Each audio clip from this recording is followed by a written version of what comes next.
What do NASCAR fans want? That's a question that I think a lot of people want to know, but I think it's a loaded question. I think it's a question that depends on each individual fan, and it's a question that is going to differ no matter who you ask, and maybe even who you ask that's not even a fan but may see NASCAR fans. NASCAR wants to know this question's answer, but here's the problem with that, or at least some problems with it. Firstly, I think NASCAR might be looking in the wrong places. NASCAR has plenty of resources to study different trends, marketing, and everything else in between, but I do think that there's some tools they may be using too much or be too reactive to. And it's where fans are collectively at. Like I said before, fans are not some universally connected clique that is just going to tell you everything that everyone is thinking because they're not a hive mind. NASCAR fans, maybe contrary to popular belief, actually do think differently from each other. Maybe not in the greatest ways, but they do. Places like Twitter, Facebook, Reddit, and YouTube are where I think a lot of NASCAR's decisions may not have their origins, but may have some influence in. Because social media can be used in a lot of great ways. It's easy for NASCAR to look on social media, especially on Twitter, and see what people are saying. It's easy to look on Reddit and see a bunch of negative or upvoted comments too that may say or say against something that they want to do and maybe gauge the fan base from there. YouTube. There's plenty of YouTubers like myself who have a relatively large or at least somewhat sizable following, and stuff that someone might say on YouTube might gain a bit of a cult following and traction because of that. It does not mean it's the right thing, and I know I'm talking against my point on this, but my point of it is that there should be no root of major decisions or any kind of decisions just because of anything on social media. And while that probably isn't the case, NASCAR at times has given the feeling that it has been, especially since you'll see things that are popular to complain about on social media, like getting rid of the Brickyard per se, or getting rid of the Spring Bristol race on concrete, be really, really popular in, say, 2017, 18, 19.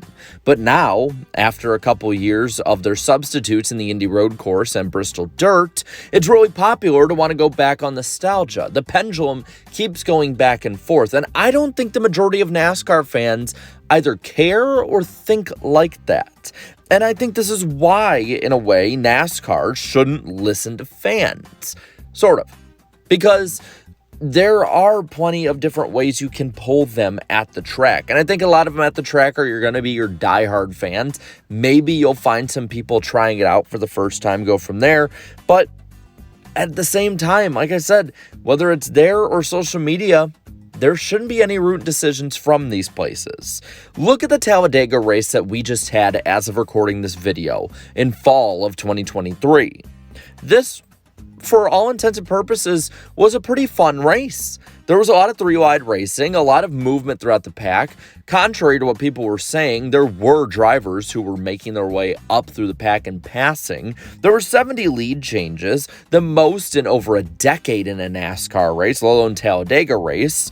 There were runs that could work more than they ever have with a next-gen car in a super speedway setting. There was drama from the playoffs that maybe those who are not really into the playoffs might not have liked, but those who are in the playoffs, which are growing at the moment, would like.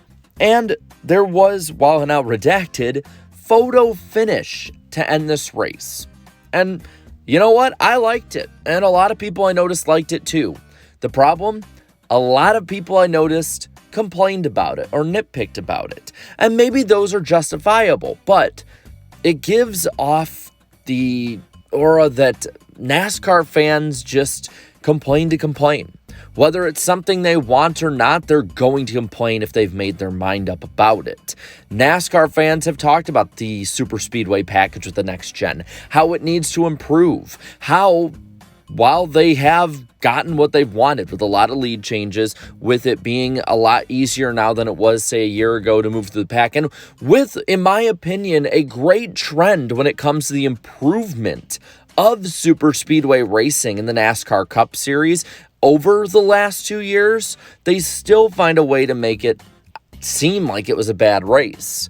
And I'll get to it in a moment, but this isn't necessarily what most NASCAR fans think.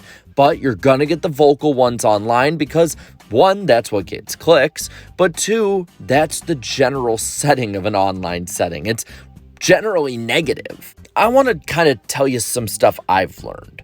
Stuff I've learned about NASCAR's fans, about social media, and just all of it put together. First off, the silent majority is a really, really big thing in NASCAR. Fans may say a bunch of stuff on social media, but that can really be the vocal minority. The Brickyard 400 is a very popular event, or at least it was before NASCAR got rid of it. People like myself were upset. People like myself saw a lot of other people saying the same thing, and maybe erroneously, we thought that we were the ones in the majority. But when you look at how many people showed up to the race, maybe it was a little bit more for the road course, but nothing that really moved the needle per se. The TV audience was atrocious for big NBC standards. So does it really mean that we were actually in the right? That's a question I think that a lot of people, myself included, either have or need to ask themselves. Look at, for instance, the poll that I put up on my channel. I might disagree wholeheartedly with half of the results. Some races that I think are some of the worst races that I've seen in the last 10 years in NASCAR have routinely 60 or so % of people liking it. But when I look in the comments, a lot of the comments are negative, or at least a good majority more than whoever voted negative are negative on it. That, again, is just saying those who are angry are going to speak the loudest on it.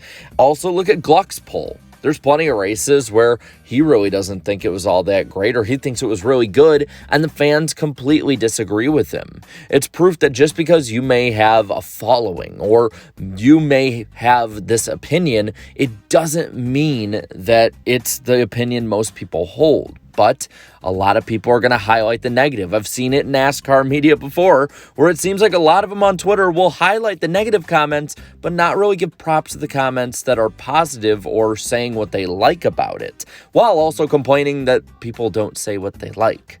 Again, I'm probably talking against my own points on this, but I think you kind of get where I'm going with it. Positivity, I think, is actually much more of a valued trait among most NASCAR fans than going online to seeing how toxic the online NASCAR community is would lead you to believe.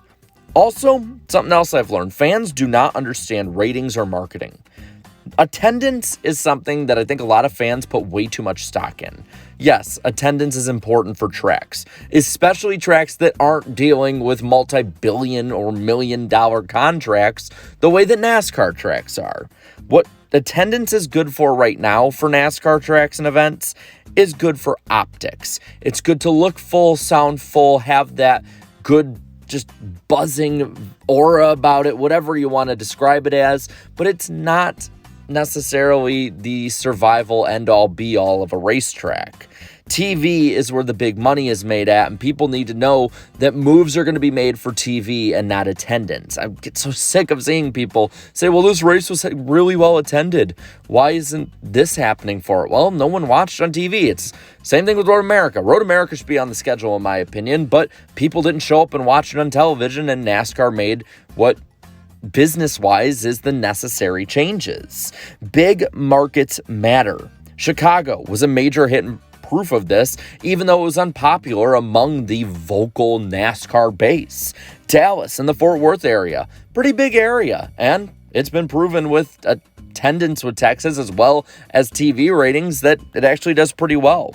It beat out the small market in North Wilkesboro with way less positivity or marketing behind it, so people got to understand that. Fans' actions with their eyes and wallets matter way more than anything you put on social media, and I don't think NASCAR should listen to what you say on social media. I think that the way they should listen is by how you guys support it. So if y'all don't watch road courses or short tracks like NASCAR fans have been historically shown not to do, and it's not just the next-gen era, don't expect them to make those changes that you want. I love road courses. I love short tracks, but I'm going to understand if NASCAR stops going to a bunch of them or cuts back on how many new ones there are just because NASCAR fans don't back their word with their wallet. is what it is, man. But with that, I'm going to pass it all on to you and ask, what do you think NASCAR should do when it comes to getting engagement from the fans and seeing what the fans will do in light of different changes? Let me know down in the comments below. And while you're at it, leave a like in this video, share this video, and subscribe to this channel for more great and fun NASCAR content. Thank you so much to all my channel members for your continued support. And until next time, have a good one.